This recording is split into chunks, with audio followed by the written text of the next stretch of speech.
one more time. My guest, my guest tonight has been in print, he's been in movies, he's been in radio, he's done every media kind of source that you can possibly think of. My guest tonight, CR Parsons, and we will start that interview in 3, 2, 1.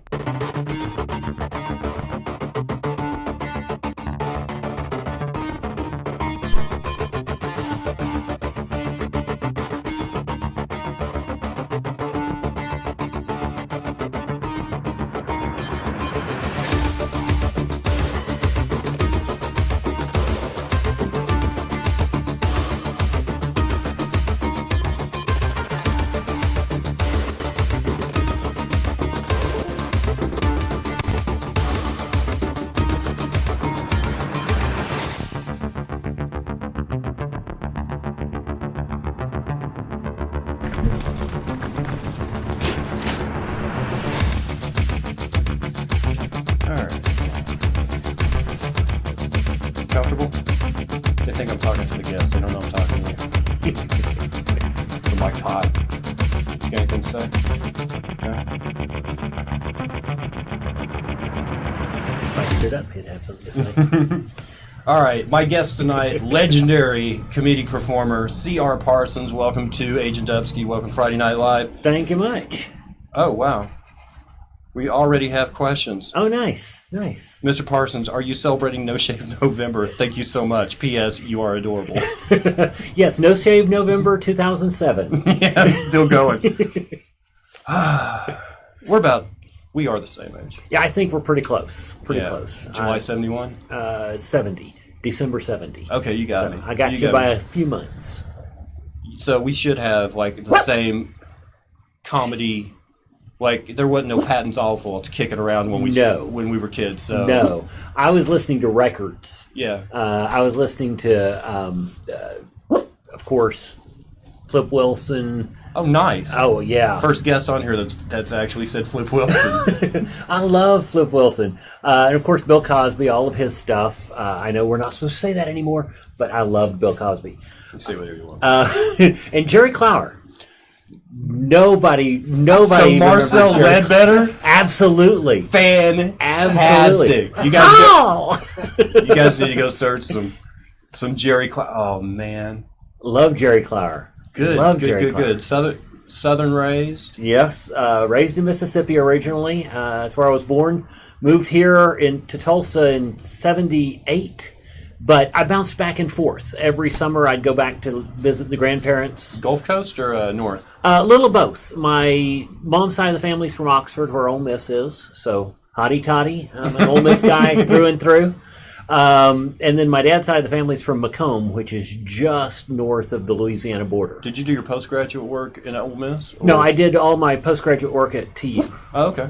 All right. Yep. Did all my law school at TU. Oh, dog. Thank you, Lorna. Lorna's from Birmingham, not Alabama. Oh. She's a Brummie, Birmingham, England. Hello. I can't do it. I can't do accents. I shouldn't even try. Mojo just typed in Geraldine and her favorite, which is one of my favorites. Knock 'em out, John. Knock 'em out, John. Shoot this thing. I got a story about that. Okay. Our record skipped. So we heard, knock him out, John. Shoot this thing. This thing's killing me. Mm-hmm. Shoot this thing. And we heard, I can't shoot up there, John. I might. You never got the punchline. Never. It was years before I actually heard the punchline for that joke. One scratch. Yeah, one scratch. Ruined it. Yeah, we had a scratch on our Sesame Street alphabet album. Oh, yeah. So, somewhere between Would You Like to Buy an O and P. It was bad. I thought you were talking about the alphabet song that they used to do. Abkadabki Jekkamahofter Stewart says. Oh, yeah. It's the most ridiculous word I've ever seen. I've got it in the basement. Do you? Oh, dude, I've got so much vinyl. I've got 70-year-old Glenn Miller. My sister a couple years ago, and here's the thing, I have all of that vinyl. And a couple years ago, my sister actually got me a turntable for Christmas. It was like, I finally get to play it. You know, I've been hoarding this stuff for years. You can't buy a needle or replacement needle. No, they're hard to. And if you get an old turntable, you've got to do some finagling with the wiring to get the modern needles to work on. Yeah. Yeah. I'm glad. I'm glad she That's cool. she ponied that up. That's very cool. Who is your favorite comedian? You know, I go back to those old guys. Jerry Clower is who I grew up with, and he felt like home.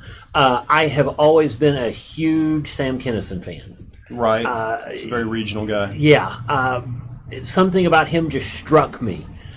He could scream. Even when you would try to imitate him, you cannot scream like he screamed. It was just so much. It was like from the diaphragm. Exactly. It was like, well, and growing up in church, I right. mean, the old fire and brimstone preachers. He reminded me so much of them. He was one, but funny. Yeah, right. I know. That's see, we grew up in that. Well, I did. Yeah. Oh yeah. We had like on a busy Sunday we had 8 people. Oh wow. Yeah. And we were all about deaf because the minister didn't use a microphone, but he was loud. He was loud. Yeah, he could actually sing over all the instruments at the beginning. Yeah, no mic. I believe it. He had the spirit in him. That's right. He had that fire down in his belly. I remember, and it wasn't until I was older till I realized this. I grew up. I was a little kid that would walk around the house going, "Oh, it's the big one, Elizabeth," because I love Sanford and Son, and I had no idea till I got older that Red Fox was so dirty. Oh yeah, no, like, I had no clue TV either. star, right? Yeah, he was just the guy on TV, and then when I heard his stuff, my mother did not know I was listening, but I loved his stuff. Loved his stuff. Yeah. I loved old Moms Mabley. Really? If you have not seen the Netflix, I think it's Netflix, there's a documentary done about Moms Mabley that was done by Whoopi Goldberg. Okay. It is amazing. She was so funny. So funny. It's starting to be one of those things like white people stole blues from black people. You know what I mean? Yeah. And then when you go back to the early comedy albums, it's like, oh man, I think we did again. Oh yeah, very much so. Some of the best was just very much so. Oh, very much just raw. Yeah, just raw comedy talent. Because I think the first one I watched was, I've said this before, it was Richard Pryor live on Sunset Strip. Yeah, it was the first thing I ever saw. Yeah, and then I saw Bill Cosby himself. But I'd already been tainted. Yeah, I get that. You've often said on stage that you kind of have a Kermit the Comedian kind of delivery. Yeah, I say I look like Hagrid and I sound like a dadgum Muppet because I have this high voice that does not make sense with what you see. Everywhere I go, people expect to hear this. Yeah. What are you doing? I'm gonna choke you out with weed ear That's twine. Right. Hi, Kermit the. Hi, Kermit the Frog here. You're married? Yes. Kids? Stepkids.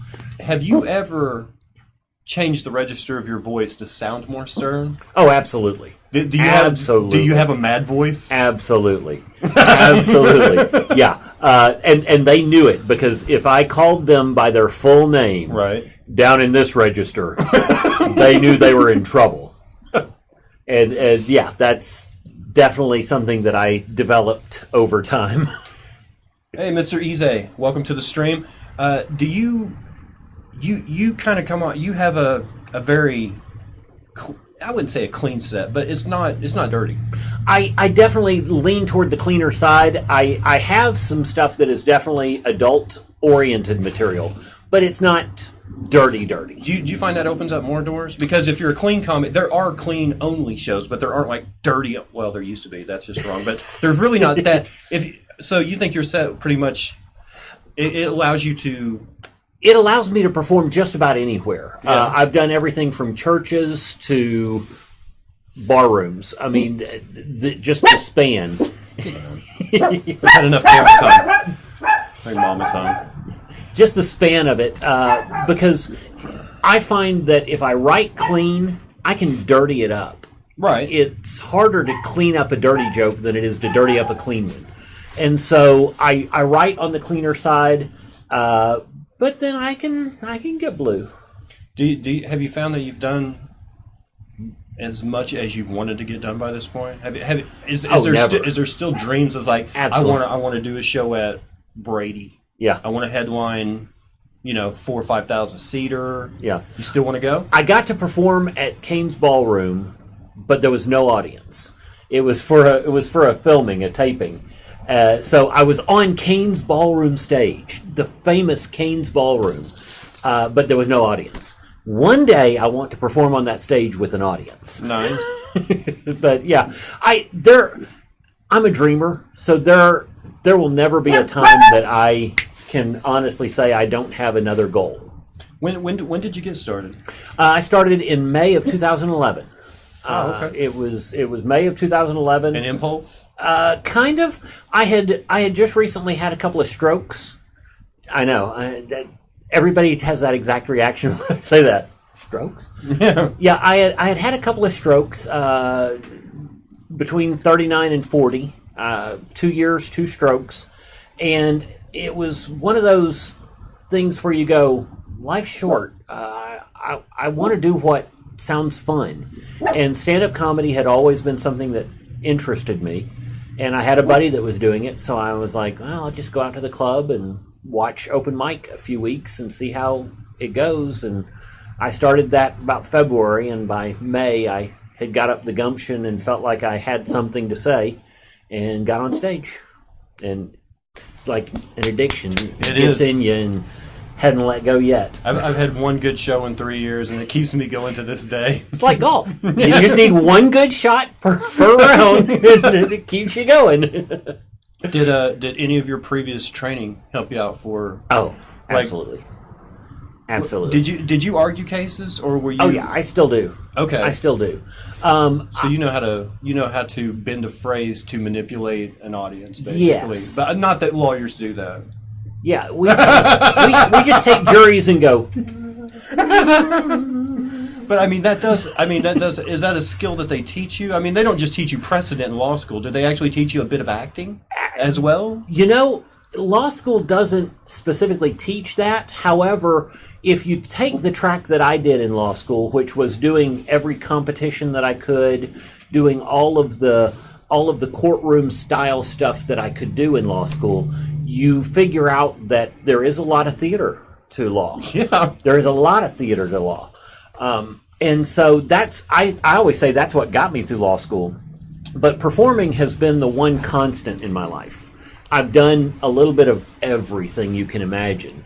Yeah, let's talk about some of your other my other careers. Yeah, acting. You've had works published. You've done a bit of on-camera work. Yeah, on-air work for radio. That is all very true. I've also been a locksmith. I've been a vending machine repairman. I've been that obnoxious person in the mall that takes surveys. Nobody remembers those guys. No, I do. I do, because I don't know if this is a phenomenon in England.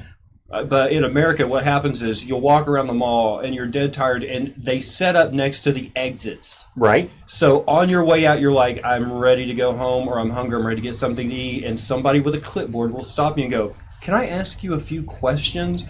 And you're like, sure. And they're like, do you have a few minutes? And you're like, yeah. And they take you aside into this little room. And here's the thing. They ask you questions that you would never understand why people are asking you this. Things like, do you like Van de Kamp's pork and beans? Yes. Do you like hot dogs? Yes. Would you ever buy a product that had the hot dogs already in the pork and beans? Yeah, maybe. Okay, let's ask you this. It's basically free, what do they call the groups? Oh, I know what you're saying. I can't think of it. You know what? A focus group. Focus group. It's like a Thank free you. Focus group, Free basically. focus groups. Except you don't know. Like, they asked me, they said, have you ever seen the original movie, The Thomas Crown Affair? Yeah, I saw it. Steve McQueen. I love that movie. Okay, would it interest you if there was a remake of that movie? Maybe. What if we told you Pierce Brosnan was starring in it and Rene Russo was the female lead? Yeah, sounds all right. What would you watch it if it had Faye Dunaway, who was in the original production, in that movie as well? And you're like, yeah, I'd probably go see that. That's fine. See, answer these questions. So like a month later, the movie comes out, and you're like, wait a minute, this movie's already produced. Why are they asking people about it a month before they're going to release it when the movie's obviously already made? I mean, It was like, I don't know. I don't know what for. I don't know what they do there. I don't know what that's about. Well, what was interesting was we would sometimes play 3 or 4 different versions of promos for movies. Oh, they didn't show us any video. See what people's reactions were to this one versus this one, this one versus this one. It felt a little bit like being an optometrist. You're like, this one or this one? This one or this one? Do you think she's happier or angrier. Or it was really weird. But yeah, I've done so many different things, but the one constant has been I've been a performer my whole life, either singing or acting or dancing. I've always been on stage throughout my life. So courtroom, it fits into that. Courtroom is very much stage. It's very much theater. It really is. It's almost scary how much theater it is. Let's see a few things. Did you know that Sam Kinison is buried here in Tulsa? I do, and in fact, I know exactly where he is buried because I have taken many a comedian there to see his gravesite. Really? Yeah. And it's odd because you expect something more than just a single plaque type. Well, I hate to turn cemeteries into tourist attractions, but when I was in Chicago and my buddy's like, "Oh, this is Mount Carmel. Al Capone's buried right there." Brake lights and a hard left to get in there. Yep. Like I took pictures. Oh yeah. Well, see, being from Oxford, William Faulkner is buried just down the hill from my dad, and so that's been a constant thing that I always took people to William Faulkner's grave because it was right near my dad's grave, and so I knew that growing up. I never put Faulkner and Mississippi together in a sentence. Yeah. Yoknegatawkwa County is based upon Lafayette County area there around Oxford. Let's see. Wow, you look amazing for someone who has had a stroke. Thank you. I say that.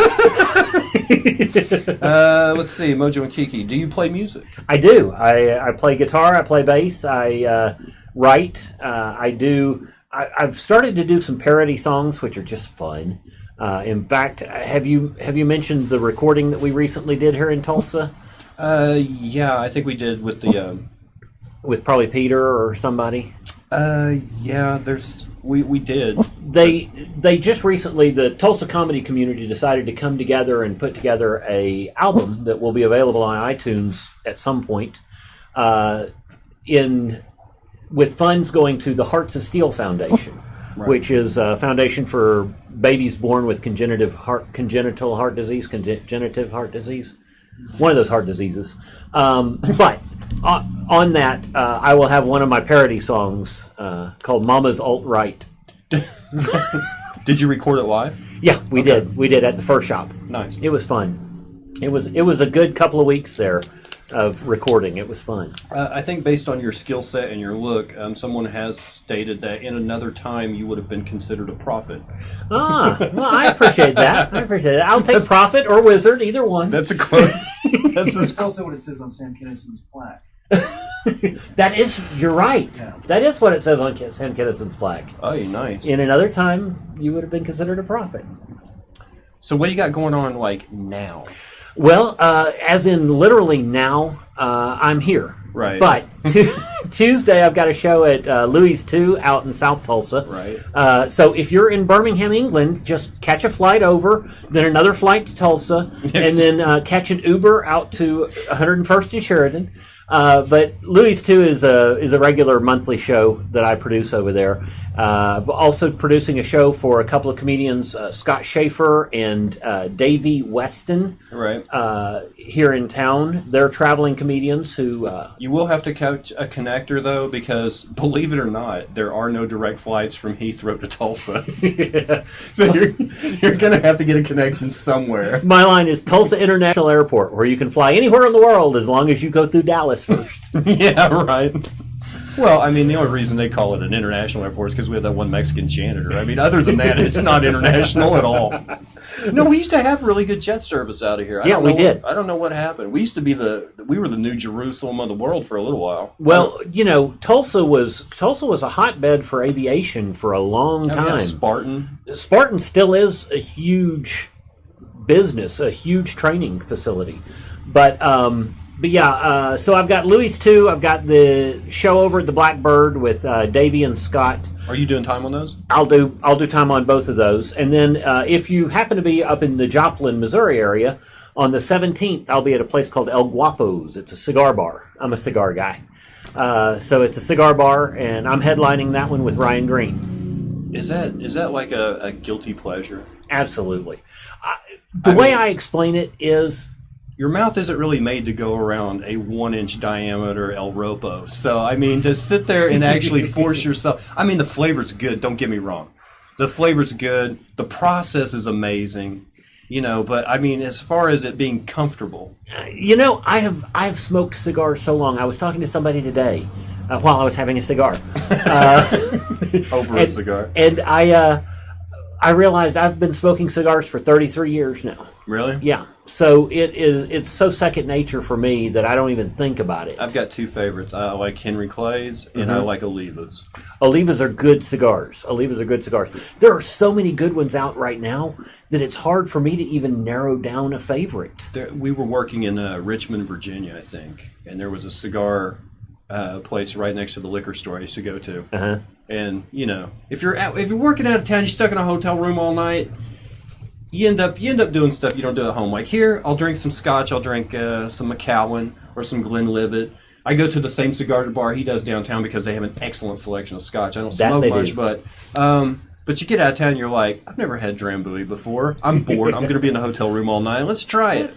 But that's where I got hooked on Olivas. Uh-huh. They had Olivas next door, and then I came back here, and the place at Utica Square. Where the Ted's. guy, Ted's, where the guy would dirty look you when you would come in there. Yes. I mean, seriously, Yes. he made you feel bad for buying from him and not knowing. It's like, well, I don't know what I want. And all of a sudden, he's got his back to you. He's like, well, when you figure it out, you come get me. That guy. So we quit going out there. There was a place at the Tobacco Pouch on Lewis and in the where the Italian Inn used to be years ago. There's an Italian restaurant there. They've recently moved to 51st and Harvard, but yeah, I know The Tobacco Pouch well. And that guy was, I thought he was mafia because you walked in there's a picture of him in a black-on-black suit. Right. And holding a Tommy gun with 4 other guys around him. And I was like, that's a place I want to buy cigars. But I don't want to mess this guy up. But you could get Olivas out there. Yeah. But I like the cheap ones, a little $6 Henry Clay. It's about the, it's a little thing. See, you get the flavor, but you don't have to go through all the like you're chewing on a dog turd. I'm one of those guys. I like such a broad spectrum that I decide on the day what I'm going to smoke because I like the really heavy, really bold cigars. You're a variety guy. Very much so. Very much so. You don't have like a go-to. I've got a couple of go-tos. What I usually end up doing is I end up in a cycle where I've got one go-to for now, and every once in a while I'll wander away from it, and then that go-to will change to another go-to, and I'll wander around from it. Humidor at the house? I've got a small humidor at the house. I've always struggled keeping a humidor so you go out seasoned. to smoke. So I let the smoke shops be my humidor. Got it. I mean, they're professionals at it. What is the ultimate cigar? That's a tough one. I really like the Fuente Opus X. It's a limited run. Once a year, I believe it is, that they come out maybe twice a year. But the Opus X are almost always spectacular cigars. There is a cigar that I loved. It was a limited run, and I only got 2 of them that I have found at the cigar shops that I frequent. It was a Avo. It was in a box that looked like a record player. But it was the strangest cigar because if you smoked it with coffee or anything else, it had a nice light flavor. It was fairly mild. But if you paired it with a sweeter scotch. Dip the tip? No, just drinking your scotch with the cigar. Something like a Balvenie 14, the Caribbean cask. Yeah. If you paired it with a sweeter scotch or even a... I'm getting I know. licking my lip. I know. Sorry, I salivate all the time. It's not just the scotch talk. Yeah, or a bourbon, you would actually pick up almost citrusy notes from the cigar. It's the only cigar I have ever had in my entire life that gave me citrus notes, and I loved it. Did you? Yes. Man. It was really good. You know, one time we did some work in Memphis. Like between '89 and '94, I probably spent 3 to 4 months out of the year for 4 years in Memphis doing work. And one of the people we did work for, one of them was Fred Smith. Mm-hmm. We got to work on his house a little bit. Nice. But one of his pilots would fly into Canada every once in a while, and you could get Cubans there. Yeah. So he brought me back 2 Cubans one time, knocked me on my ass. Yeah. I mean, lightheaded. Yeah, they can be strong. It wasn't so much a brown wrapper either. It was like a greenish brown. Yeah. And it was like you drew, and it was like, I can't take this, but I put it out and I'll smoke on it later. You know, it was so strong. LFD.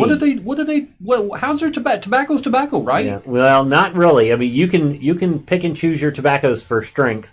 LFD is a manufacturer that, to me, is notorious for strong cigars. And they had one called a Double Ligero or Double Toro. I can't remember which. But, I mean, I smoke bold cigars. Bold cigars are not new to me. But that one I lit up, and I got about 1.5 inches, 2 inches in, and I thought, holy crap, I should have eaten more before I started smoking this.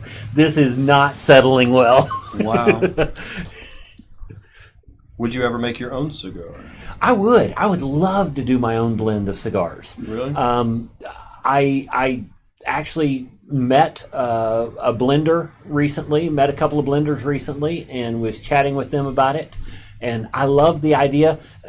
The thing is, you got to have a market for it. And unfortunately, I'm not a big enough name yet to have my own cigar. I mean, I'm not Ron White, who can start his own tequila company. Right, or Sammy Hagar. Exactly. Or any number. Do you like the you pair? Yes, I love pairing cigars with alcohol or alcohol with food. I love. What are you supposed to pair with a Cuban? Rum? Oh, mojito? You know, actually, sweeter rum drinks do well with a really strong. Oh my God, they're Cuban. brutal. They are. But yeah, a good rum pairs well with a strong cigar. I lean towards sweeter alcohol drinks. Even my scotches, I like the sweeter, not the really peaty stuff. So I've got gutter palate now. Do you? Too many shows at bars. I mean, honestly, like this is no lie. We did so many shows out at bar venues, right? Mm-hmm. And about the only thing you can count on in each one of those is doers or Glenlivet. Yeah, and Glenlivet's not bad, but but the doers is pretty much on every. No matter how bad a dive it is, it at least has some doers. Yeah. So go in, get some doers, and then I'm an ordained minister, and I married a friend of mine and his wife, and as a present they gave me a bottle of Macallan, and it took me about a good third of the bottle before I went, oh man, this is crap, because it's like eating hot dog fried rice. I mean, it's just gutter palate. I mean, I drank so much doers. I get it. That I had a good scotch, and I'm like, this is awful. But, third of the way in, you're like, oh, yeah, I remember what good scotch tastes like. Yeah. Well, I always say the best and worst thing I ever learned to do was drink good scotch. It was the worst because you can never go backwards. You can. Well, it's bad reclaiming territory that you lost. Going from Dewar's to Macallan is kind of like test driving a Tesla and then buying a Leaf.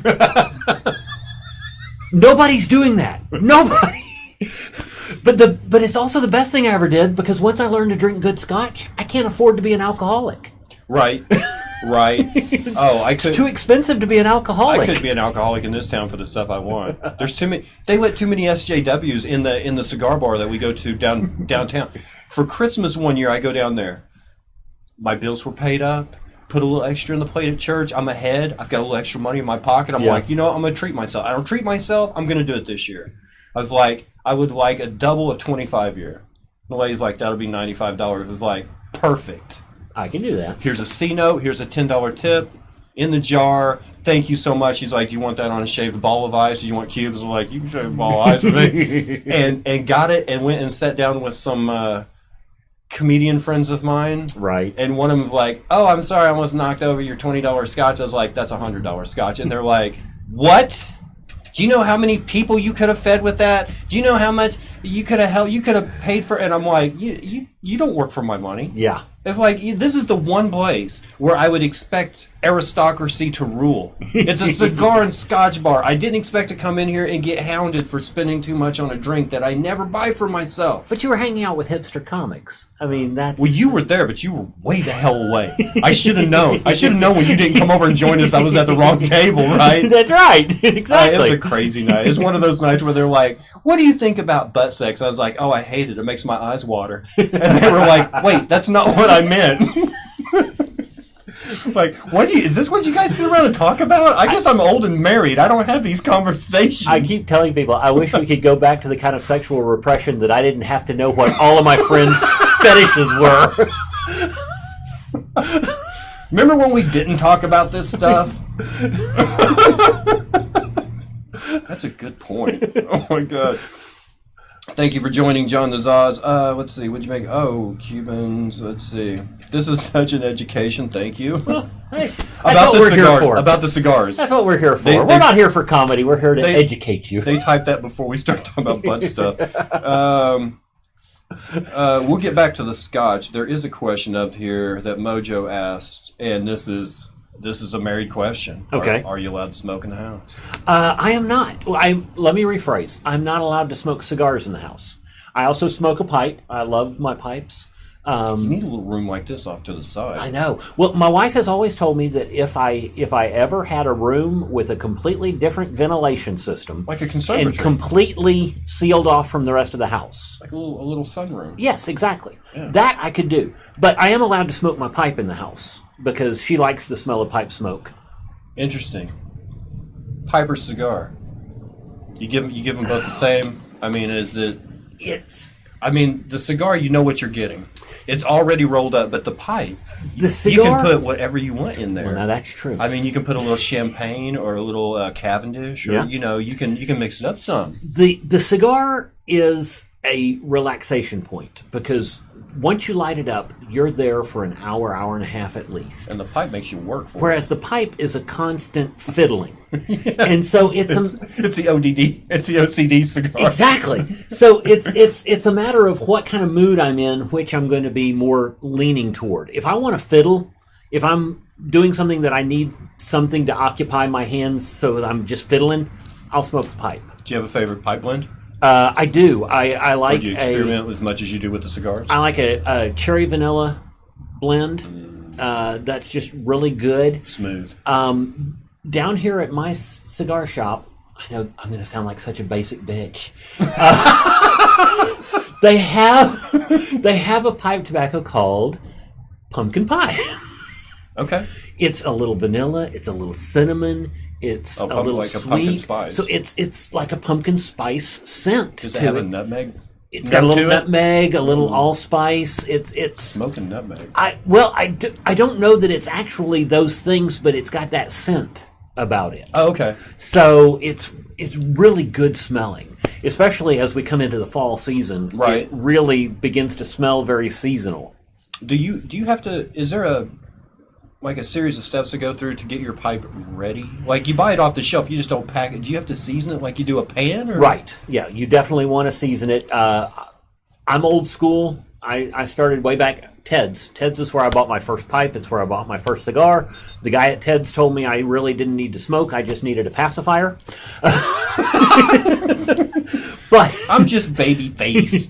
But I'm old school. Anytime I get a new pipe, wood pipe, I always rub honey in it and then run a very basic tobacco, something that is very neutral, very just straight tobacco, not a Cavendish, nothing aromatic, nothing like that, for at least 5 or 10 bowls worth to get a little bit of crust and a little bit of seasoning in it. Then I can run the other stuff. Are you responsible for the other local comics who smoke pipes, getting them started? No, well, maybe some of them. Ryan Green smokes a pipe. Yes. And then Sean Baker started. I smoked a pipe way before Ryan, well, almost before Ryan was born. He's an 80s kid. Yeah. I smoked a pipe way before I met Ryan. Right. Ryan showed up smoking a pipe. I think he was trying to be cool, and he started, and he enjoyed it, and so he stuck with it. I was kind of the same way. I started smoking a pipe at like 17 years old. I was the weird kid walking around with a pipe. So the only kid in elementary school with a briefcase. Yeah, That was me in junior high. That was me in junior high. But so I can't take credit for Ryan smoking a pipe, but Sean and some of the others that have picked it up since then, I think they picked it up because do you of at us. least help them out and be like, Oh, absolutely. I'm more than happy to. I had a pipe, but I was afraid to smoke anything out of it. Oh, yeah. It was Meerschaum, I love my Meerschaum pipe. but it was so beautiful and white. It's like, I don't want to darken this thing at Oh, all. no, that's the beauty. That's the beauty. As you smoke it, the smoke fills that Meerschaum and slowly works color into it, and it gets this marbling. Like and, a patina? Yes, very much so. Because it's a porous, Meerschaum's like a porous... Mineral. Yeah, it's Turkish, right? Yes. Okay. Yeah, in fact, all of my Meerschaums are from Turkey. I had one from... But I didn't... Yeah. I read about it, I was like, I don't know if I want to... Oh. I gave it away. I actually gave it to Chris to give to a friend of his who smoked pipes, because I Chris, did... steal it back so he can smoke it. No, it's a beautiful thing. Do you season it the same way? No, now with Meerschaums, I don't. I still smoke a very neutral, natural tobacco for several bowls before I start smoking anything aromatic or flavorful. Okay. But that's just so I don't end up with aromatics or that stuck within the pipe. What is your favorite pipe blend, and do you have a special blend unique to you? I used to have a special blend. Ted's used to have a little card for me that had a set blend. Quite honestly, that was so long ago, I don't even remember it. Did they like you in there? Did they like anybody? I don't know that. I've never seen. I sat in there one day just acting like I'd already seen what I was going to buy there, the cigar. Yeah. And I just sat in there for probably 30, 40 minutes just seeing. I was like, is this guy nice? Just seeing who came in and out. And it was like, he's pretty gruff with everybody. Right. Yeah, that's exactly the sentiment I got. Was he was just kind of a gruff guy. That was just his personality. Because even the guys... Service with a scowl.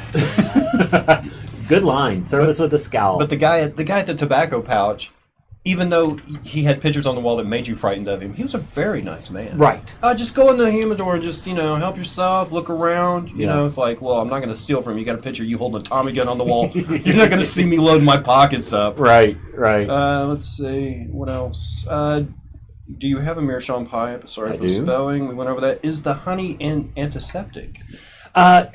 Honey is antiseptic, but not in this case. Okay. In this case, its purpose is to create a bit of a crust on the wood so that you have a less likelihood of scorching your bowl as you continue to light it over and over and over again. So the honey creates a bit of a crust protection of the bowl, so you don't end up smoking wood. Mr. Ize, pipes are not old school. Pipes are making a comeback. They are. He said they're equivalent to e-cigarettes with all this talk of the pumpkin spice smelling tobacco. I know. Look. Okay. There's an age gap here. There is. Me and CR, we're not old. We're not quite coffee and cigarettes, but we're also not like Red Bull and vape. We're kind of in the middle. We're like homemade Rice Krispie treats mixed with a little scotch and sexual harassment. We're just right there in about. There you go. We're right there in that 1970s, 80s era. You're talking about the old pipe smokers, like the guy in a Magnificent Obsession that takes care of Rock Hudson when he wrecks his car, just walking around, quince between his teeth, tapping it, packing it. So it's a lot of work. You're actually a slave to the pipe. You are. Well, in a lot of ways. That's that's kind of the ask point. any crackhead. You are a slave to the pipe. Speaking of which, No, if that reminded you of the story, I don't know if I want it. I told somebody earlier today. They said, "What are you doing this evening?" I said, "I'm twitching." And they're like, "Oh God, he's having another stroke." Like, this is Oklahoma. You can get better meth than that. Do you? I mean, you play a lovable character on stage. I mean, if we're all honest, do you play your real self on stage, or do you add a little bit? I'm fortunate. I think I come across as likable. Right. Have you had hecklers, even though you are that person on stage? Rarely. Usually, if I have a heckler, they're what I call a positive heckler. Which is, oh, that's so funny, or oh, that's good, or repeating the punchline to the people around them at the table. Oh, that's a good one. That kind of thing. I don't get those "you suck" hecklers, because I guess I come off likable, and I'm glad. I try to be likable, and sometimes I wonder if people think that I may actually be a tough guy under this tough guy exterior, which I'm not. But you have age has its privileges. Like I'll put it this way: the standard dress code for a Tulsa comedian aged 25 to 35, which is not in our bracket, would be baggy jeans, Chuck Taylors, a T-shirt with a comic book character on it. Let's see. Part of their dress code would be the face on their phone will be broken. That's pretty standard, yeah. Yes, it is. And whereas, say CR, he has a Harley. We're on the good side of life. Mm-hmm. We've toys. That's right. Smoking a pipe. That's right. Drinking scotch. Do you? And this is like a two-part question. A, do you hang out with a lot of people who you do work with as far as law work? And two, does anybody wonder what the guy in the suit's doing with the guy on the Harley? I do occasionally hang out with other attorneys, and it's often funny the looks we get or the questioning glances. Are you the plaintiff? Exactly. You're not the representation, are you? when I was in trial last, it was a criminal trial. It was a murder charge, and I did the opening statement for my client.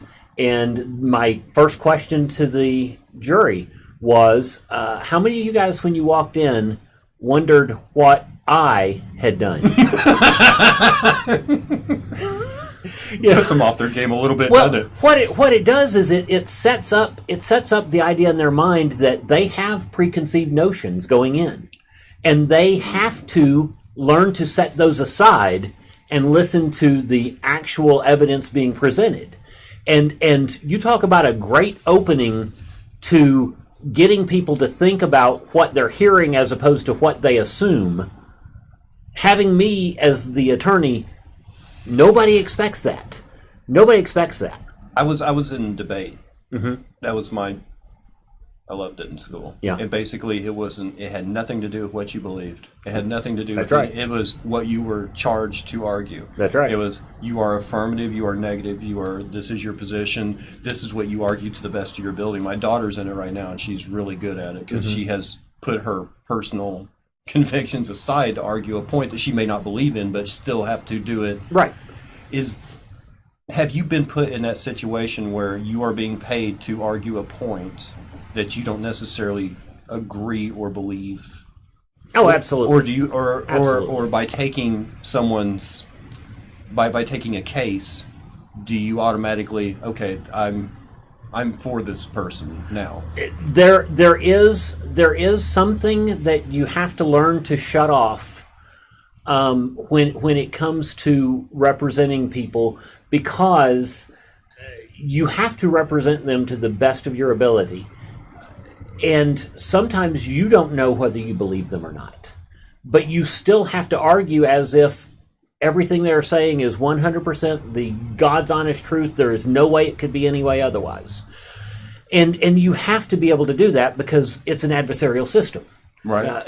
There are other systems in the world that are not adversarial. Do you do defense? I do criminal defense largely. So are there times that you actually know this person has done something, and now we just have to argue and find a loophole in the system to? It's not a loophole in the system. I I know what you're asking, and it's yes, like you have to find. I know to some degree this person may have done something that they may or may not be able to prove. Now we have to go a different direction, but we still have a job to do. Right. The thing is, even if I know somebody did something, I can still defend them. And the reason is because the system is what has to be tested. Because our system is designed, theoretically, and I say that theoretically because it's not perfect, theoretically to not have somebody that is not guilty go to jail for it. Right. And in so doing, it is not designed to make sure every single person that's guilty gets the book thrown at them. So The system is that the state has to prove that a crime occurred and that this person did that crime. So my job is to make the state prove that. Even if I know the person did it, the state still has the job of proving it. You still have to. They have to be They tested. have to. They have the system to prove has it. to be tested. Right. Let me ask you a question, because this has come up especially in recent history. What is the purpose of a liberal judge? Why wouldn't you want someone who exercises the law to its fullest extent to be the person on the bench? What is the purpose of having someone who does show compassion or leniency in a position where we, quote unquote, should be, Well, I'm going to pull a typical attorney thing here, and I apologize. No, that's fine. But First thing we need to figure out is, by liberal judge, what we're talking about, because there are judges that are liberal in compassion, right, and there are judges that are liberal in their interpretation of the law. I think that's what I meant. And those are two different things, because you can have a judge that is liberal as far as, the prosecutor may want to throw the book at somebody and they may go, I see extenuating circumstances. That is a good kind of liberal. Liberal in interpreting the law, that gets a little more iffy, because, and again, you said we weren't going to talk about politics. No. To some extent it is, because at some level everything is politics. Yeah. I don't see the process of the law as being political. I think it is. I think, absolutely is. I think everything. I think the law is cut and dried. It's either right or it's wrong based on. That's what law school teaches you. Is everybody thinks that the law is this nice solid ground. Finite. But what you find is the law is quicksand. And you're constantly, or more accurately, have you seen that stuff that's made with cornstarch? Yeah. That as long as you're moving, it's solid, but the minute you stop, it's liquid? Okay, that's the law. Every lawyer in the world hates me right now because I'm telling you the secrets. That's beautiful. So a liberal judge... We might have a lot of lawyers watching this show. More barristers, apparently. Yeah, right. But so a liberal judge, there are mechanisms for changing the law. A judge deciding that they're going to interpret it this way when everybody previously has interpreted it this way, just because they think it's a better outcome, that is not... But isn't a judge's job to rule on old precedent rather than to set precedent himself? Right. And that's the thing, is the more liberal judges who are interpreting the law to where they want the outcome to be are not following existing precedent, or they are twisting existing precedent so far that it doesn't make sense anymore. So judges testing the system. Absolutely. Mr. Parson, what is the strangest case that you worked on? Oh. No names. No, absolutely not. Absolutely not. There was this guy named Philip in Broken Arrow.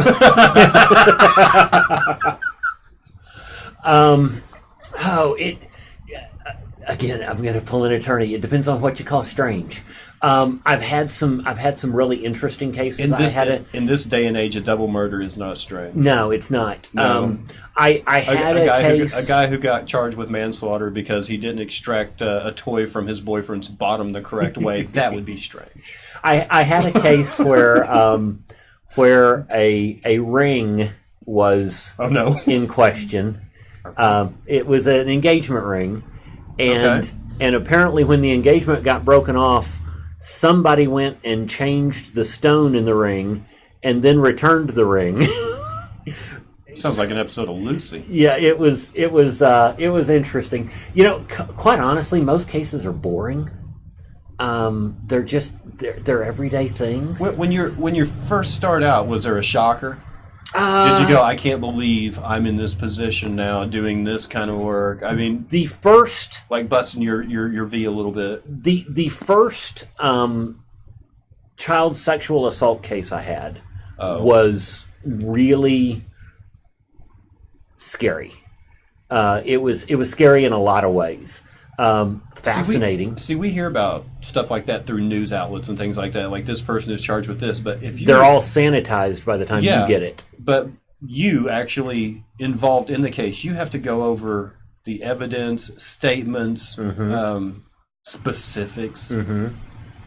Gut wrenching. Very. In fact, at one point in time with one particular case, I had a set aside computer that I only used for that case because of the evidence. The evidence, if it were to be on any networked system, could have been considered child pornography. Right. And so I had a set computer that was not networked, it was a standalone unit, and when that case was over, that got destroyed. Because you see things that you can't unsee. Right. Let's see. This is one of the best interviews. Loving this guest. Well, thank you. I love you too. Some of the chat just communicating with each other right now. Oh, well, nice. Yeah, just talk amongst yourselves. Right. Is it difficult to oh, wait, Booch. Booch? Booch the Gooch. This is Mike Bucci from the East Coast. He lives south of Boston. Wow. A friend of mine. A Southie. Yeah, I was on a jury for a child sexual assault. That shit was disturbing, and he didn't even do a whole lot, but he was found guilty, and what we had evidence for the smaller charge was not enough evidence. What? Yeah, I mean, you got to weigh that evidence, and it's amazing what you have to sort through. Did you know going in that was going to be? I knew it was going to be ugly. I knew it was going to be bad. Did they tell you about that in law school? They're like, this path, you're going to see some shocking stuff. They try to, but I don't think anybody can fully prepare you for what you run into. What was college life like? I mean, we're talking early 90s? Well, my college was split up. I went to Ole Miss right out of high school. Yeah. And spent 2 years there and was asked not to return. What'd you do? I Never mind. I apparently Has the statute of limitations run out on this shit? Apparently, you're supposed to go to class. Oh. I started playing guitar and video games, and I just never went to class. I left Ole Miss with a .97 GPA after 2 years. Well done. Yeah. Do you know how hard it is to fail out of a Southern college party school? I have no idea. It's kind of like burning no-bake cookies. I'm assuming to fail out of a Southern party school, you'd basically just not have to be good at football. Oh, it was bad. Let's get rid of this kid. He can't hold the ball. Here's the worst part. My uncle was the associate registrar. Guess who signed those letters telling me I could not come back to school? But uncle. So I was not a good student initially. I had too many other interests. I was too scattered. Came back here, went to community college, got a 4.0 the whole time I was at community college, and then ended up, after getting married, going back to school to finish up my bachelor's and go to law school. Did you want to be Matlock or Perry Mason? Who was your inspiration for becoming an attorney? Ironside. Good one. Good one. Ironside. I loved him. What kind of TV did you grow up on? I grew up on very sanitized TV. Right, but I mean, was it a lot of the old syndicated programs? Lucy, Andy Griffith. I Dick Van Dyke. I loved Bewitched. Right. The Addams Family.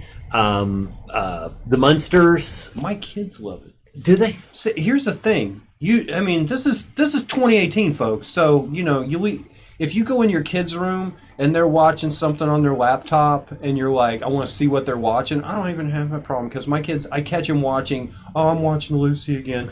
I love Dick Van Dyke, and they like the wholesome stuff, and I'm like, oh no, you're fine. Go ahead, knock yourself out. 8 hours of it, go. I don't care. Yeah, I watched a lot of the Mickey Mouse Club growing up. Did you? Especially early in the morning. Annette and Frankie. Not quite that old. Who was Mickey Mouse in the 70s? I don't even know who the Mouseketeers were. I didn't know they still had it. I thought it was like they had the original Mouseketeers, and then it was like there's this huge gap, and it was like Brittany and no, there was a Mickey Mouse Club throughout the 70s.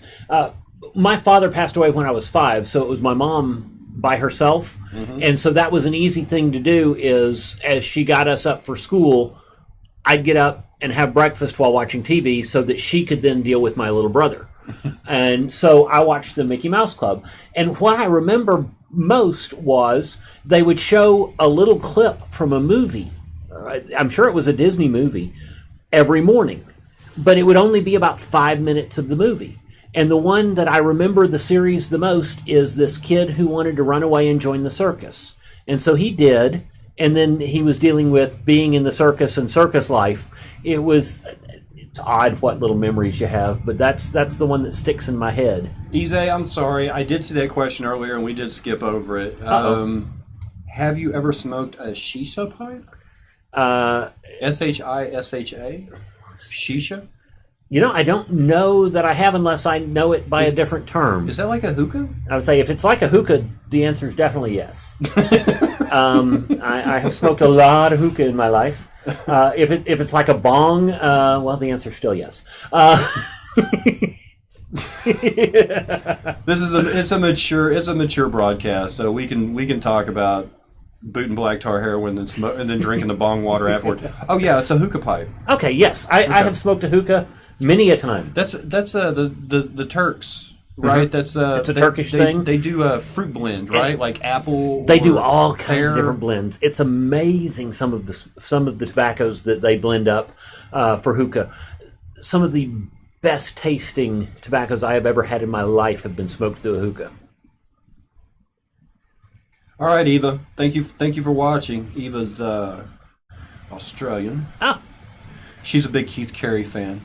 I was trying to get when Keith came through to do the Miami show. I was trying to get him because I opened for him last year. Okay. So I was trying to get him to come on. She was like, "If you get the Mean Boys on there," like I'm trying. That's funny. But then Keith and Connor did something really fun, like getting naked on Comedy Central. So doing a little podcast stream isn't right in their wheelhouse anymore because they're famous now for getting naked. I made the mistake of watching that. I actually at Blue Whale Comedy Festival this last. She's drooling over Keith right now. At Blue Whale Comedy Festival this last festival, we had a bunch of the guys from the Comedy Central Roast Battle. Byron Bowers, who hosts it, was here, and then Alex Young, who's one of the competitors. Leah, and I will screw up her last name if I even try. It's something very ethnic, Kajanian or something like that. They don't teach you how to say that in school in Mississippi. Pat. What's Pat's last name? Oh, he's going to kill me. But just a bunch of those folks were in, and it was a lot of fun. Do you, yeah, we have several hookah bars. Do you, I figured I've just driven by and the kind of locations they are and the kind of decor that I see at the hookah bar, like the one over here on like 11th and Delaware area. Yeah. It's almost like, okay, I'm going to run into a bunch of guys in suspenders with rolled up jeans and a hat from Target. They all seem very cheesy. Yeah, it's like this is a hipster hangout, isn't it? Yeah. Like I'm not going in there. I'm going back downtown where the people where I get harassed properly for smoking a cigar and drinking scotch. That's right. Now I don't remember the last time I went to a hookah bar here locally. The last hookah bar I remember going to, where was that? I want to say it was up in the Chicago area. It looks complicated, and I know it's not, but it's just all this tube and this and the thing in the middle. I'm like, it'd probably be easier to learn how to play a bagpipe, to be honest with you. There's a lot of trappings to it. Is there? There's a lot of trappings to it. My son started smoking a hookah in high school. Of course, we all know what he was smoking. But what was funny was he thought I didn't know what he was smoking. Dad's never smelled something like this before. Yeah, right. I'm like, dude, if you want to smoke a hookah, we'll smoke a hookah. And then I set it up and got the aluminum foil and all of the setup. And he was like, how do you know how to do all of this? I'm like, I own a hookah pipe. My son is away tomorrow. All right, he said, I think I know what that means. I think I do too. Speaking of Australian, I ate kangaroo yesterday. Eva. Oh, no. Aren't they cute? No, kangaroo's supposed to be really good. As I understand, years ago, McDonald's used to mix kangaroo meat in their hamburger meat. What? Before they were claiming it was 100% beef, they mixed kangaroo meat into their hamburger meat. I don't think it's they've supposed ever to be really claimed good. that. I think they said that it was 100% meat. Ah, maybe so. Maybe so. They played the loophole. But yeah, I've heard kangaroo's good. Really? Yeah. Are you an adventurous eater? Absolutely. Really? I used to not be. When I was a kid, I would Hot eat food? like 3 things. What's that? Hot food? Oh, spicy? Yeah, you absolutely. do spicy? Absolutely. I'm one of those guys that walks into a Thai restaurant and orders 1 or 2 down from the highest they'll go. Chris will go into any restaurant and say, "Make it hot. I want it so hot. I want you to act like you're mad at me." Am I right? What's your line, Chris? Yeah, treat me like you're getting revenge on me, punishing me. Like he loves. I usually get 12-star when I go places. Nice. That sounds like a fetish. Yeah. That adrenaline rush. It really is. I tried. We used to cook breakfast at shop. He worked with me for a little while, and I used to cook breakfast. And every morning, I would try to get this. We would make omelets, and I would make gravy.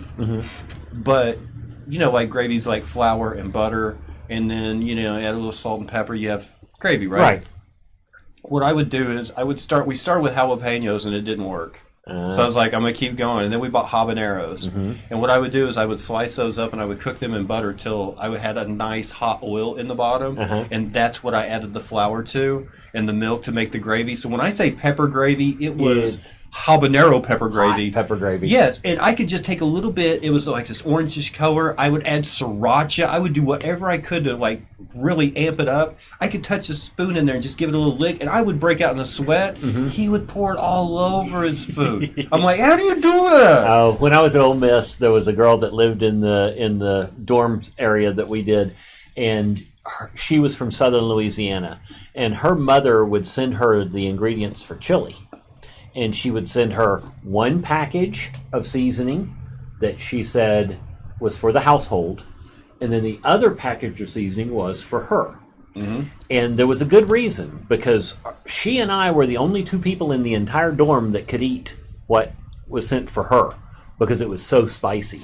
Well, what was in it? She didn't even know. Just a mix? It was just what her mom made up. She didn't even know what it was. But see, I come from that honestly. My mother used to compete in jalapeno eating contests. Mama song. Jalapeno eating contests. Yeah. Yeah, we're back. And we're back. So I come is by that honestly. literally just one jalapeno after another? Yes. Until you tap out? Till you tap out or time's up. Yeah. Oh my god. Yeah. So what is your favorite variety of... What do you like to eat? Oh, I love everything. I got into sushi when I was in law school, and I love sushi. I have always been a fan of good curries. I love all of the broad spectrum. Thai curry is one of my favorite. I like the saucy coconut curries. Did you do India Palace? I do. Like that? I love doing game meats. I've got venison. I've got some backstrap in my freezer right now. Wow. But do you have to mix that? Like we used to buy buffalo, but it's so lean. Like you would have to mix it with hamburger meat just to get it to cook. Because there's not. It's so lean. It won't. You put it on a grill. It takes forever. Yeah. And then it dries it out. So you have to mix it with a little bit of fat. Oh, best thing to do is take a slab of mozzarella and put it in the middle of the burger. Then you can cook it, and the mozzarella will be your fat. Pro tip. On how to... No, I love game meats. I like wild boar. I love bear. All of the really game meats. They're just good stuff. I'm a wannabe chef. Are you? Yeah. You like spending time in the kitchen? My cast iron stays out on my stove. If that gives you any idea. No. I mean, that's just. You got to. I love cooking. Love cooking. I truly, I'm one of those guys who I have way too many interests, and that's one of them. Food? There was a place when me and Chris were working in Oklahoma City. There was a place that was in an old Taco Bell. You know, the one with the 3 arches in the front. Yes. There was always one right next to the Long John Silver's. One of those Taco Bells. They had turned it into a place. I think it was called. Was it the Pad Thai? What was the name of that place? Something Thai. Yeah. But they did a really good. I mean, it seemed like probably one of the biggest flavor profiles I can remember was like if you'd mix soy, ginger, and peanut together. It seemed like there was a lot of different things that had that kind of flavor combination. Mm-hmm. It was so good. I'll bet. It was fresh every day. Yeah. You know, you go into most places and you're like, I'll have the crab ragoon. Right. And it's like, all right, we'll pull them out of the freezer and throw them in the fryer. But I actually got the impression they were folding them in the back. They were cracking them and folding them Yes, themselves? they were pretty much spooning in the filling, Yeah. folding them, and frying them. I don't think anything in that place was frozen. It was so tasty. Yeah. See, I grew up with a mother who substituted. If she didn't have what she needed to make what she was making, she'd just find something else that worked. Right. And so I learned very early on to play with my food. You cook to taste. Now you bake to a recipe because there are chemical processes that have to occur. It's science. It's lab work. But when it comes to cooking, you cook to taste. So add a little of this, a little of that. So I always say I never had the same dish twice growing up because even if Mom made the same thing twice in a row, she substituted something different. See, we talked about comedy and we talked about law, but just like every other episode, it ended up on food again. You guys are amazing. Thank you so much. I love your face. I do. Let's see. What does bear taste like, and what is your favorite meal that you make that no one else can? Oh, what does bear taste like? It is a very rich meat. Is it oily? Is it very gamey kind of? It's more gamey than say venison. It's more gamey than elk. Okay. I'm trying to think. Probably if I bear had would be to kind of lean, compare wouldn't it? it, Because I mean they're pretty muscly animals. it is pretty lean. If I had to compare it to something, it would probably compare closest to maybe moose. Okay. Do you use food to, let's say, apologize to the wife or set a mood? Do you cook? Do you cook to impress? I cook most of the time at my house, so I mean, Okay. not really. Okay. Now, I will say, when we first got married, that was a big thing. Was Valentine's Day was a day that my brother, and my best friend, her husband, because she was my best friend, he was her husband. The three of us would get together and we would cook this 7-course high-end dinner, serve it to them in tuxedos and all of this for Valentine's Day. That was we did it once right after I got married, and then it became a tradition because you know how that goes. How do you break that down? Like a cheese course, salad course. We would do a salad course, antipasta, cheese plate. Cheese and meats. Yeah. So an Italian meal. A soup, Italian dinner main is dish, like 4 or 5 hours long. I know. yeah. I know where this is going. Yeah, it was on Valentine's night. It would start at like 5 o'clock and end at midnight because it took that long. And that's when people are finally drinking the last of their coffee and Exactly. And we'd go all out. It would usually take me all of the 15th to clean up from the 14th. do you do the main of? We got Thanksgiving coming up. Do you do the main, or do you just do the bird and the wife helps out with the sides, or what? I have always traveled to Oxford for Thanksgiving. Oh, so it's your family cooking, right? So that was always Grandma, Mama Ken did Thanksgiving dinner, and you did not get in Mama Ken's way in the kitchen. She was 5'0", but she moved around that kitchen like it was her domain. I love you, honey, but I'm going to give you the form if you don't get out of my kitchen. Exactly.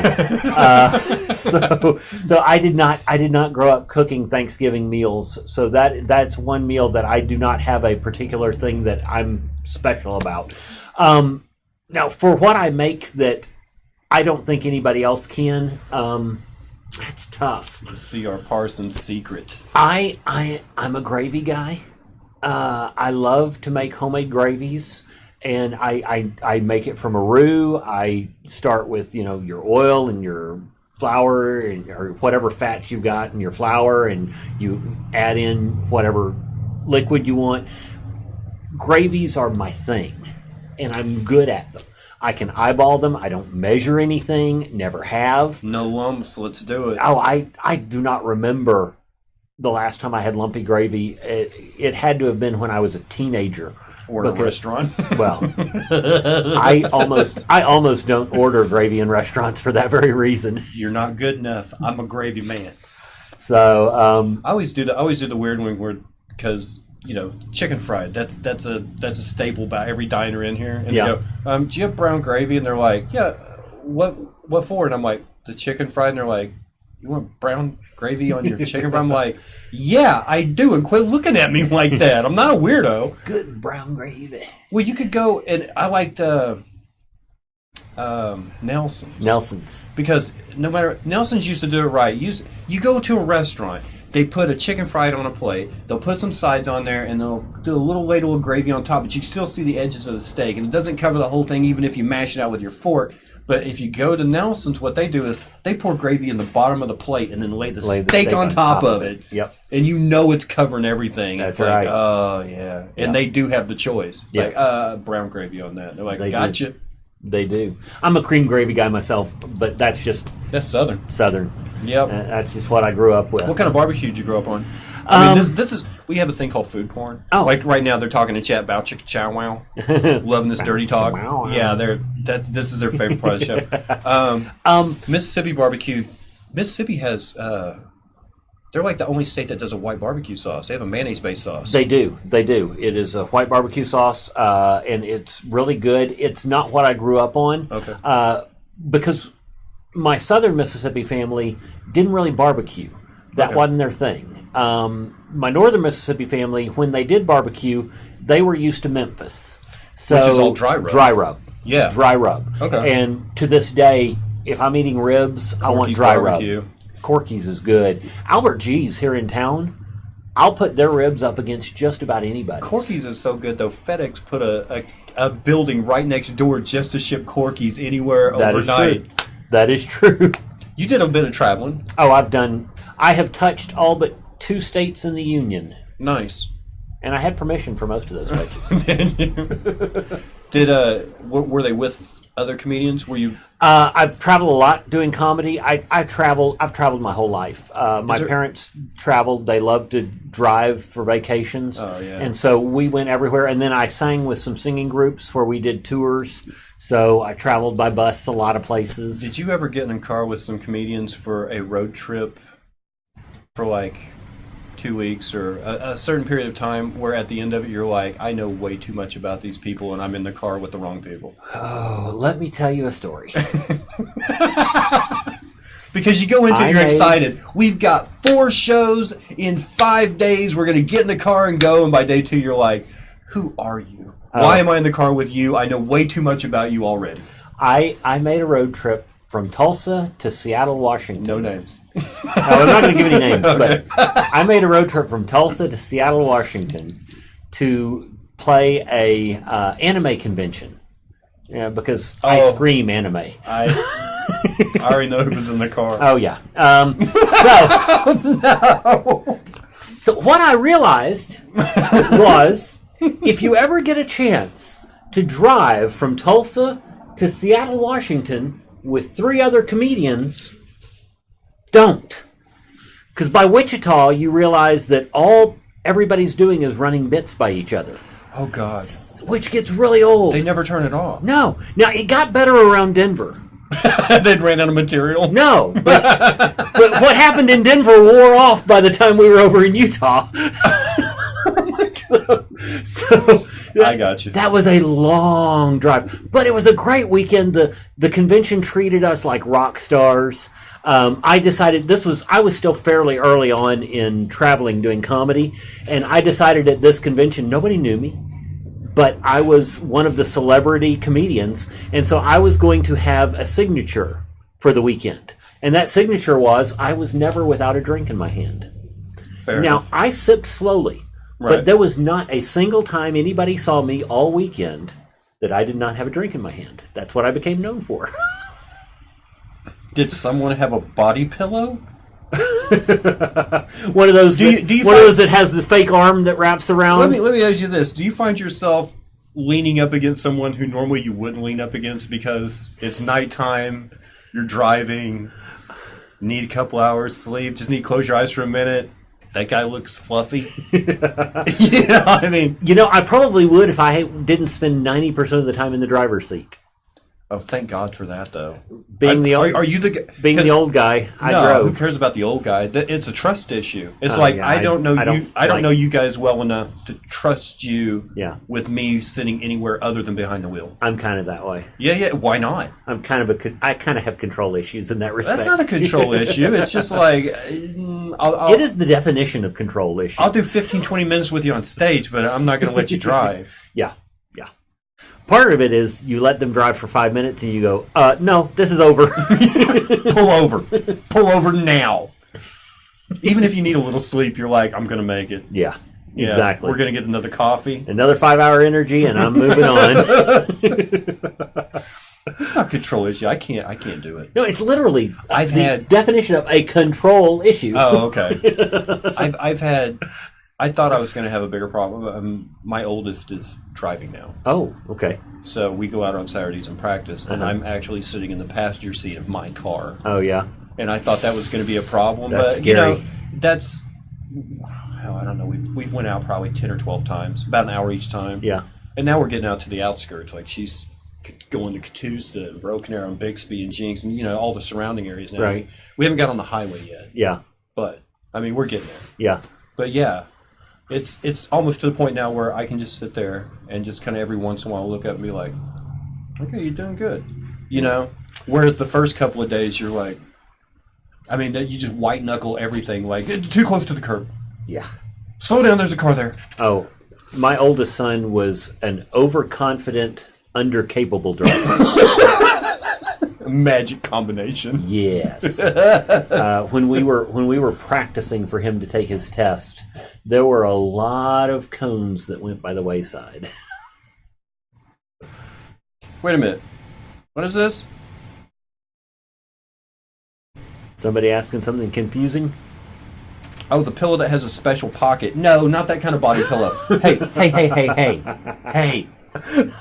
You should have asked that when Tom King was on the show. He would know all about that. He would know what you're talking about, and he would have corrected me by then. It was such an education. Oh, I'll bet. He said things. He's like, "Oh, well, you know what I'm talking about." And I'm like, "I have no idea. I don't know about that." Oh, if you're funny. 18 and older, you can go to the YouTube channel and watch that interview. It is 18. In chat rooms. Yeah. Oh, Tom's a fascinating character.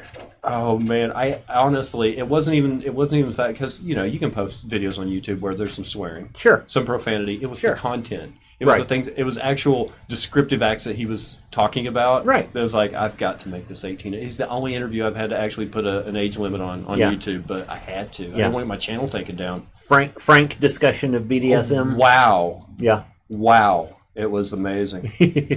I think that's pretty much for the question. Oh, we had kids on this stream. Yeah, we did. Oh. Well, I mean, some of my viewers are 14, 15 years old. Yeah. That's adult. Yeah. Ish.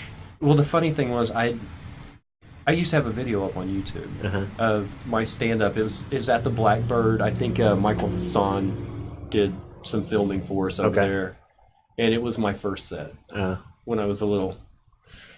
I was dark. Yeah, sure. A little edgy. Sure. I mean, I've cleaned it up quite a bit since then. Sure. But discomfort gets laughs. I had said something about doing stand up, and one of my viewers goes, "Oh, do you have any videos?" I'm like, "Oh yeah, I do." And I typed, "Here's the link on YouTube. Go watch it." They came out. They were like, "That is so funny." And then they actually joined my Discord, which is an audio application. And they're like, "Hey, Agent Dunsky." I'm like, "Whoa, Raptor, how old are you?" And they're like, 14, and I'm like, okay, don't watch that video again. You should be learning that kind of stuff from your dad. And I'm sorry. Oh, I had a show. I had a show that was at a church camp for a fundraiser, and they had several of us comedians in. And when they asked us to do it, I asked what our limits are, because some churches are more. Not anything goes, but you can talk about alcohol. It's and like radio. There's a certain set of rules, but then there are also exceptions to those rules. Right. And the person who had us doing it, she went, "Oh, I saw your set at whatever it was. You're fine." Well, I went back and watched that set because that was back when I recorded everything. Okay. And I watched that set and I went, "That's not fine." There are F-bombs in that set that I would never do at a church gathering. Right. And there were other topics that I'm like, no, I had dirtied it up for that set because of where that set was. Mm-hmm. But she just didn't remember any of that. That passed by her. And so I completely reworked my set to be a good, clean set. A couple of the other comedians I was working with, not so much. We were not invited back. Baptists. It was funny. I bet. It was funny. Is there anything you would like to, because we're going to put links on the video to your Facebook, your CR Parsons comedian. Yeah, Facebook CR Parsons page, comedian. And we'll put links to your Twitter account. Is there anything you want to promote? Sure. I do a mostly weekly podcast with a couple of buddies of mine here in town. Todd Gillette and Rick Shaw, who is a stand-up comedian locally. It's called Open Mic Rejects. Really? Yeah. And now that is a lot of politics. We mostly discuss politics. We'll put links up. But we do some fun stuff. We do a hashtag game every week on Twitter. Okay. 4:00 p.m. Central Time. You know the math for all of the other times, but I'm not going to even try. 4:00 p.m. Central Time. It is on hashtag Roundup, which is an app that you can play hashtag games on, but it all goes through Twitter. And it's almost always either a stupid questions for somebody or something, or deep thoughts from somebody or something. Oh, it's like an old Jack Handy stick. And then you fill it in with whatever you want. And we usually trend. We have trended as high as number 1 in the nation for a while doing that. Mm. And that anybody in the world can play. Anybody in the world can pick up our podcast. We actually have listeners all over the world. But the podcast comes out generally on Wednesdays. And I say generally because sometimes I'm out of town. Sometimes the other co-hosts aren't able to do it. But we try to do it every week. We always give away a prize for our hashtag game. We are one of the few people that do. It's a $250,000 cash equivalent. It's a condom. You don't have a kid, you don't spend $250,000. And it can be mailed first anywhere class. That's right. Anywhere in the world. That's right. We have sent one to England before. Did you have to declare it on the customs form? I don't know. I didn't do the mailing, so I don't know. What's in the envelope again? Just one. Just one. Okay. I'm sure they can buy them over there, but we'll send it. We do that. We do unseen movie reviews where we review movies before we've seen them, so that you don't have to waste your money if it's not any good. We do celebrity genocide, which is where we take celebrities who had birthdays that week and we either kill them or wish them happy birthday, figuratively. And we do celebrity resurrection, where we either if you accidentally resurrect a celebrity that has actually died, or we leave them in their grave. Okay. So it's fun. It's goofy. And then you got your show at Louis. And I've got my show at Louis, and I'm all over the place. So anywhere you are, if you want me there, let me know. Follow him on Facebook, follow him on Twitter, and you can find out exactly where he's going to be. But 2 coming up are Louis and the Blackbird. Louis, Blackbird, and then El Guapo up in Joplin, if you happen to be up in the Missouri area. CR Parsons, I thank have you so thoroughly much. enjoyed it. Oh, man, it's been a pleasure. Give it up. We'll be right back in a few minutes. Let's see him to the door. Awesome. And we're out. Well, we're still on, probably.